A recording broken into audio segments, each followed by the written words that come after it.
शुरुआत करना चाहते हैं। मैं रतन जी आपसे आज इस चर्चा की शुरुआत करना चाहता हूं। मोहन भागवत जी का इंटरव्यू काफी लंबा है, बहुत सारे विषयों पर है। हमने वो अंश इसमें इस कार्यक्रम के लिए चुने जिन पर विवाद हो रहा है या जिनको लेकर के लोग रिएक्ट कर रहे हैं, खासकर पॉलिटिकल लोग रिएक्ट कर रहे हैं। सबसे बड़ा आरोप जो लगा इस इंटरव्यू के बाद वो ये कि देश के अंदर हिंदुत्व के नाम पर हिंसा की जो भी वारदातें हुई उन सबको मोहन भागवत जी जायज ठहरा रहे हैं, यह कहकर के कि हम 1000 साल से युद्ध लड़ रहे हैं, आज भी हम पर खतरा है, आज बाहर से खतरा नहीं है, अंदर से खतरा है, लेकिन जब आप युद्ध लड़ते हैं तो उग्रता आती है। तो ये उग्रता को वो एक तरीके से बढ़ावा देना चाहते हैं या प्रश्रय देना चाहते हैं?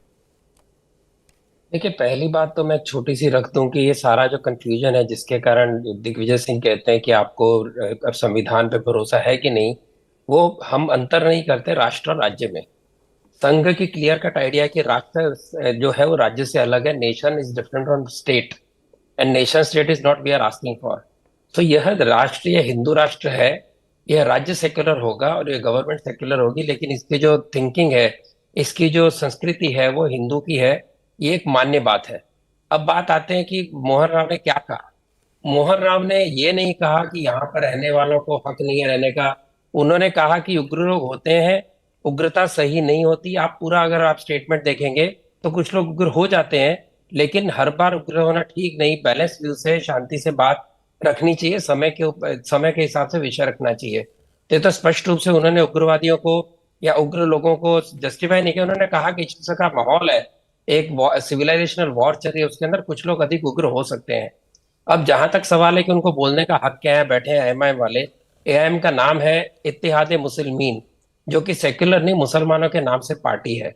अब ये जो पार्टी है ये आज कहे, जिसके पास नोटा से भी कम वोट है, कि कहे कि मोहन जी को क्या अधिकार है। मोहन भागवत विश्व की, भारत की नहीं, विश्व की सबसे बड़ी सामाजिक संस्था के नेता है। और वो जो कहते हैं उसको लोग ध्यान से बात सुनते हैं। अगर वो कहते हैं कि सभी को मिलकर रहना चाहिए, अगर वो कहते हैं कि अपनी सुप्रीमेसिस्ट आइडिया छोड़नी पड़ेगी, सुप्रीमेसिस्ट आइडिया क्या है कि जैसे उन्होंने कहा केवल मेरा पंथ श्रेष्ठ है, बाकी सारे पंथ जो है वो निकृष्ट है, और अगर वो दूसरे पंथ पे चलते हैं और सेकंड क्लास सिटीजन है या उनको रहने का हक नहीं, या जैसे इतिहास में देखा ऐसे लोगों को मार दिया जा सकता है, उनको द्वितीय नागरिक बनाया जा सकता है, गुलाम बनाया जा सकता है।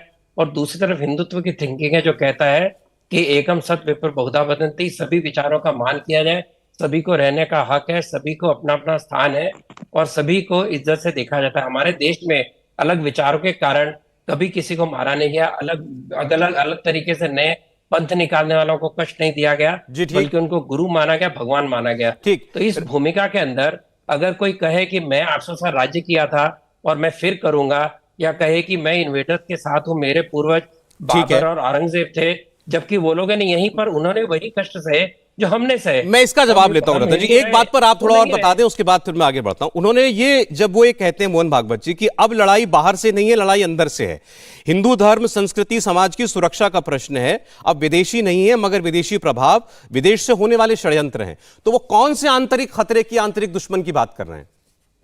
देखिए, हमें पता है कि नॉर्थ ईस्ट के अंदर सेपरेटिज्म का जो सारा खेल चला, जो सारे विद्रोह चले, जो हिंसा हुई, वो 1930 1830 के बाद वहाँ ईसाई मिशनरी जाने के बाद में, जो वहां पर 1950 के बाद भी बहुत भयंकर रूप से कन्वर्जन हुए, जिसको पंडित नेहरू ने भी कहा था कि चर्च को जो काम करते करने दो। मेरे सामने कोटेशन है, कल मैंने कोटेशन दिया था। खैर, उसके कारण सेपरेटिज्म का बहुत बड़ा युद्ध हमें करना पड़ा।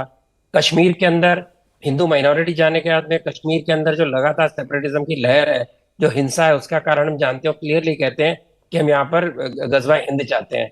और इतना ही नहीं, तिमूर अलग क्यों हुआ, सूडान अलग क्यों हुआ और पाकिस्तान अलग क्यों, ये भी हम जानते हैं।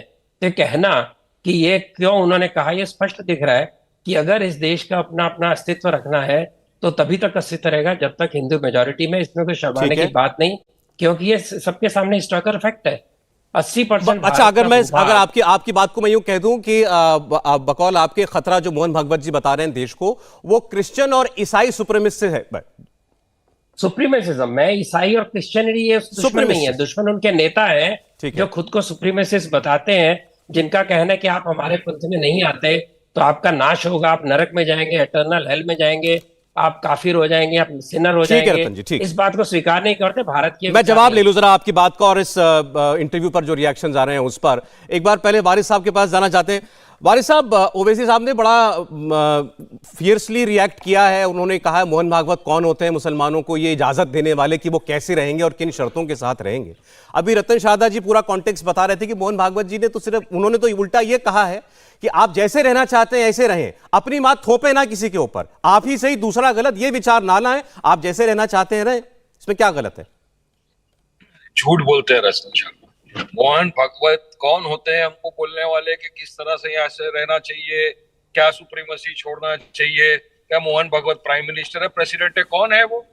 बार बार आते हैं, नफरत की राजनीति फैला के चले जाते हैं, हिंदू मुसलमानों को बंटवारे की बात कर रहे हैं ये मोहन भागवत। अरे हम लोग, ये आरएसएस वही है ना, कहाँ थे आजादी के वक्त ये लोग? अरे रतन शारदा, हम लोग वो है जो आजादी के समय देश के लिए लड़े, सेक्रीफाइस दिए, हमारी जाने गंवाई, तब देश आजाद हुआ। आप लोग कहाँ थे? चलिए बताओ, कहाँ थे मोहन भागवत और आरएसएस? 52 साल तक हमारे तिरंगे का अपमान किया। सुनिए, नहीं मेरी बात कंप्लीट होने दीजिए, बोलिए बोलिए, जो बोलना है बात बोलिए, मैं उत्तर दूंगा। बीच में बोलना अच्छा नहीं है। आरएसएस कहाँ था? बिल्कुल, देश की आजादी के टाइम 52 साल तक तो आपने हमारे तिरंगे का अपमान किया था। नागपुर के हेडक्वार्टर पे आप लहराते थे क्योंकि आपको लग रहा था कि तिरंगा अब शुगुन है, आपके लिए शुगुन तो सिर्फ भगवा रंग था। आजादी की लड़ाई में जब हम जाने गवा रहे थे तब आप तो माफीनामे दे रहे थे।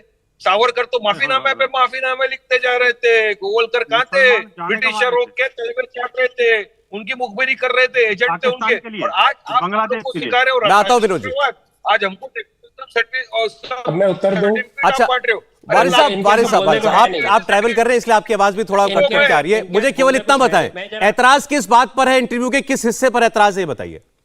नहीं, मैं पहले उत्तर दे दूं इनको। रतन जी एक मिनट। मुझे मोहन भागवत का जो इंटरव्यू मैंने देखा है, पढ़ा है, मुझे पूरे इंटरव्यू पे ऐतराज है। ये सिर्फ एक नफरत फैलाने वाला इंटरव्यू है। ये देश के अंदर एक तरह से मुसलमानों को ये दिखाने वाला इंटरव्यू है कि आपको अगर यहाँ रहना है तो हमारे टर्म्स एंड कंडीशन पर रहना होगा। इंडिया टीवी हर वक्त हर जगह डाउनलोड करने के लिए